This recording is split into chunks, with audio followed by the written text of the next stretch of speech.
My husband and I owned six.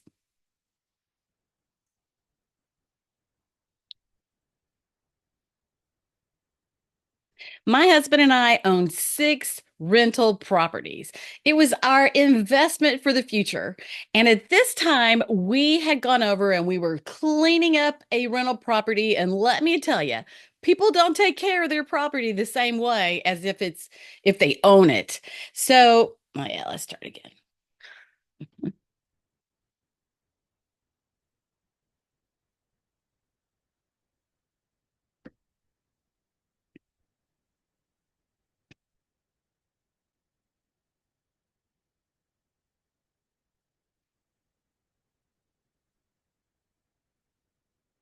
I don't remember exactly what time of year it was, but we had been working at a rental property for about 3 weeks. In fact, we were intending, no, start again.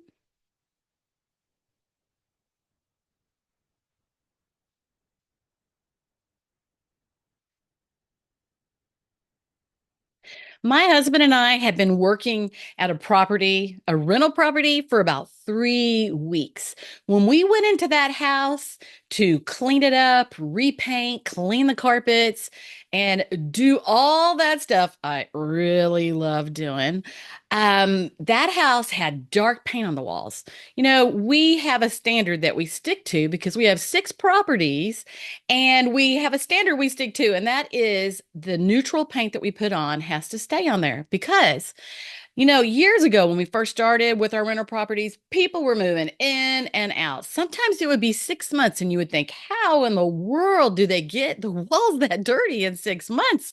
I think I paint my house every 15 years, and it doesn't look that bad. Well, we had been in this house and working for 3 weeks, like I said, and there was dark paint on the walls. And when we went in, we saw not only dark paint on the walls, but it was on the roof lines. It was over the top of the white baseboards. This dark burgundy paint was everywhere. And in other rooms, there were dark paint. It was dark paint. There was dark paint in the kitchen. And so this meant it was going to take us a long time to get this done. So, we went in and we started cleaning up and we started painting. And we had been there for 3 weeks. Like I said, did I emphasize 3 weeks? 3 weeks. We had been painting, and it had taken layers upon layers to cover all those dark colors in the paint. And on this day, I'm driving to that property. My husband's already there, and I'm thinking, oh, we're just about done. We are just about done. This has been a lot of hard work getting this property cleaned up, fixed up, repainted, redone. And you know what? I think this is the last day I'm painting. Well, when I walked in the door, I have great expectations because we're just about finished. But when I walk in the door, I start to see spackling on the walls of the den, on the walls of the kitchen. I see hundreds of spackling spots. I walk down the hallway, and in every bedroom, tons of spackling spots. Yeah. A couple weeks ago I'd said, we didn't spackle some of these holes we need to do. But when it comes to rental property, when people make such a mess, your standards start to get lowered. Like you kill yourself making it look great. And then, 6 months or a year and it's a big mess and there's bangs in the wall. So you take care of the big holes, right? But on this day, there's tons of spackling. And as I walk through the house, I am absolutely livid. I am just livid. I am so angry that I could blast off into space. Why?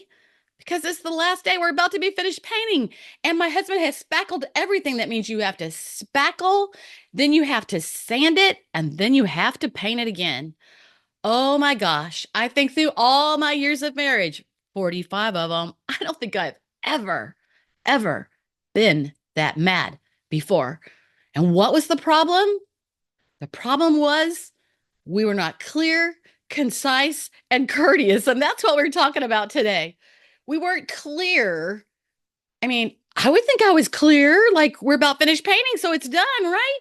But for my husband that day, he looked at the paint, he saw a little nick here, a little nick there, and then he methodically just started through the house, spackling the whole thing. Well, more often than not, we are absolutely clear about our expectations. We're concise. We cover all the details. My husband says I ask a lot of questions, and I do. And on top of that, we're courteous. We are courteous to one another. But I was not courteous that day. Can you figure that?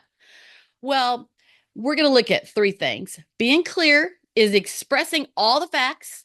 Being concise is using few words, but being clear. Because the more you say, the more people quit listening.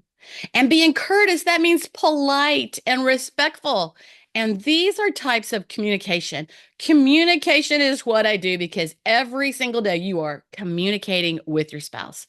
You either are or you aren't. So, what happens when you don't use clear, concise, courteous communication? Well, first of all, there's miscommunication, and that's what we had that day. And then there's division, then there's frustration, right? Today, I'm going to share with you how to move past this and why this happens. So, how do you make it clear? Stop making assumptions. We literally all have different personality styles, behavior styles. We all have different habits and experiences. And these things come together, and we assume our spouse thinks the same way we do. Well, they do not. I can tell you that my husband and I, we get along wonderful. We complement each other. But the thing is, he thinks totally differently than I do. And part of that is to our personal motivations. There are different things that motivate each of us according to our personality style, and there's different things that motivate us. And I'm going to share those in a few episodes. So watch out for that. Watch out for motivators. So you got to stop assuming. You got to be more open and more trusting. You have to open up and talk. Are you a person who's very closed? You don't like to talk about things. You really don't want a discussion. You don't like to talk that much at all. You've got to be more open and you've got to be trusting because that's how you develop a great relationship with your spouse. They are your one person you should be open with. Have the habit of conversation. Have the habit of conversation. And if you're having trouble, I think I've got several things. I should be able to tell you what that is, but I have several things out there that help you think of some ways of asking questions and some topics and that kind of thing. Conversation comes from questions, and it's not about just thinking about myself, but it's thinking about you. So I'm thinking about my spouse and ask specific questions. It's like when kids come in from school, if you ask, "Hey, how was your day?" They go, "Great," or "Terrible." And that's all you get. But if you say, "Hey, what was your favorite thing that happened today?" And they tell you, and then you ask another question, and it helps you have conversation. Conversations with your spouse help you make it clear, concise, and courteous. Employ your greatest listening skills. Some of us are great listeners, while others simply are not great listeners. If you're not a great listener, let me ask you this. Do you like for people to listen to you? Do you like your spouse to listen to you? Well, golden rule, baby. It's like if you want them to listen to you, you must listen to them. And it literally makes them feel important when you listen to one another. In just a few weeks, also on my podcast, I am bringing in 10 needs that we all need. Everybody has at least five on the top. Usually men have specific needs and women have specific needs, but I'm going to be sharing that. But you've got to learn to listen or you don't know what your spouse needs. And then it's important. If you're going to be clear, you must cover all the facts. Remember we said don't assume? Well, imagine moving past this. Couples everywhere have trouble with time for each other. They had trouble sharing the money. They had trouble with stress because they, according to their temperament, they react with stressful responses, and then they get into fusses, and they're not getting along. There's responsibilities and the importance of communication. Troubles troubles, couples also have different personality styles, backgrounds, traditions, ambitions, opinions, and all these things make us have conflict.